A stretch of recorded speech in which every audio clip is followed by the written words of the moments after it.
The Gospel of Luke is one of those books that is rich with good things, rich stories that can stand alone by themselves and teach us much about God and what it means to be a follower of Jesus.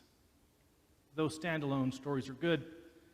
We as listeners, as students of Jesus, are even more blessed by what the gospel has to teach us when we read the lesson and listen to the lessons through what Luke told us was the mission of Jesus. Always keeping that filter as we listen to the Gospel of Luke. You may recall back in chapter 4, following Jesus' 40 days in the wilderness, Jesus goes to the synagogue on the Sabbath and he proclaims his mission to the people.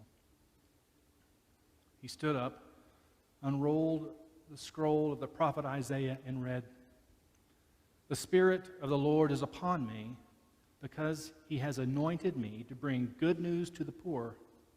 He has sent me to proclaim release to the captives and recovery of sight to the blind, to let the oppressed go free, to proclaim the year of the Lord's favor." And he rolled up the scroll, gave it back to the attendant, and sat down. The eyes of all in the synagogue were fixed on him. And then he said to them, "Today, this scripture has been fulfilled in your hearing." It's good for us to remember that Jesus came to bring good news to the poor, that he was sent to proclaim release to the captives, restore sight to the blind, and to let the oppressed go free. He was there to be a living example of the Lord's favor. When I think about those who are captive, I think about chains. I think about chains.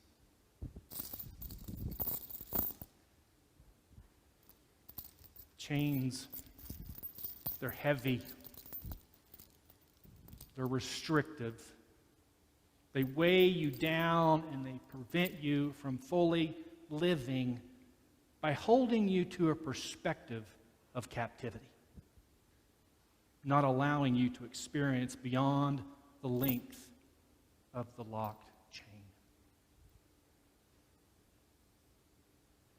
Today, we find Jesus back in the synagogue teaching on the Sabbath.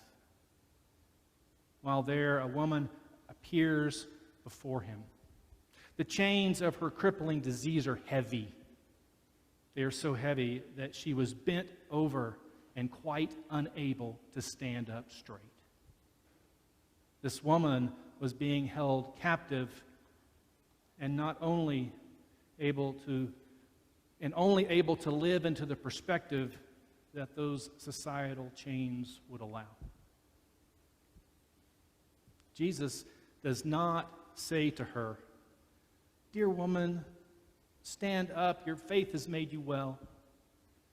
He does not rub mud on her back and tell her to go and wash in the pool and be made clean. Now, he might have said something like this on another occasion, but Jesus was here to set the captives free. And like this woman, not all captives wear chains. So does the leader of the synagogue. When Jesus saw the woman, he called her over and said, "Woman, you are set free from your ailment." Jesus did not say you are healed. Jesus said, "You are set free." You are set free. You are no longer captive to this ailment. You are no longer captive to the length and weight of these chains. In this new perspective of freedom given to her body, she stood up and praised God. In using the words, "you are set free," it not only draws attention to Jesus' mission of setting people free from captivity, he is also trying to set free the Sabbath day. The Sabbath is being held captive along with the leader of the synagogue. For those who were paying attention to Jesus' word choice, they might have been reminded of the Ten Commandments from the chapter 5 in the book of Deuteronomy. There is more than one version of the Ten Commandments, but in the chapter 5 of Deuteronomy it says this: "Observe the Sabbath day and keep it holy, as the Lord your God commanded you. 6 days you shall labor and do all your work. But on the seventh day is a Sabbath to the Lord your God. You shall not do any work. You shall rest." I shortened this verse a bit, but immediately following it, in verse 15, it says, "Remember that you were a slave in the land of Egypt, and the Lord your God brought you out from there with a mighty hand and a mighty outstretched arm. Therefore, the Lord your God commanded you to keep the Sabbath day." Deuteronomy links the Sabbath day to setting the captives free. So what does it mean to keep the Sabbath holy? Well, you and those who work for you and for you, you can do work for 6 days. It is during these 6 days that you do the work that will provide for your family. You do the work that brings security for your family, but on the seventh day, that work is to stop. You are to keep this day holy, and to keep it holy, you have to remember that it was like what it was like when you were held captive. Remember that it was God that broke those chains and set you free. To keep the Sabbath holy is not simply a day of rest and remembrance. It is a day set apart that is to be lived from the perspective of those who are being held captive. It is a day set apart as holy to live into the mission that Jesus set before us at the beginning of his ministry. We are to bring good news to the poor. We are being sent to proclaim release to the captives, restore sight to the blind, and to let the oppressed go free. We are here to be living examples of the Lord's favor. Now, hopefully, we don't just do this on one day. Our Sabbaths come in different forms and fashions. Though there are many who are still shackled to this necessity, our society is just not structured to begin work at sunrise and to quit at sunset. Back then, there was not much time to do anything but work to sustain their family.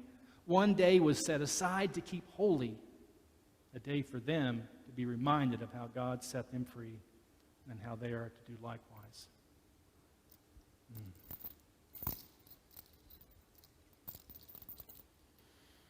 As we look around our society, who is wearing chains? Who is being held captive?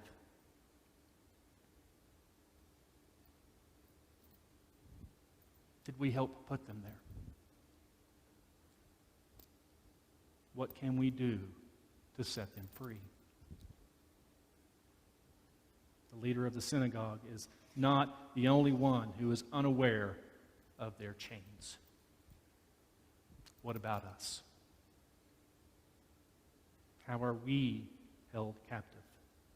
What ideologies have enslaved us to thoughts and actions as well as inactions that are not allowing us to live into our calling to follow Jesus? What chains need removed that prevent us from making the Sabbath a holy and restorative day?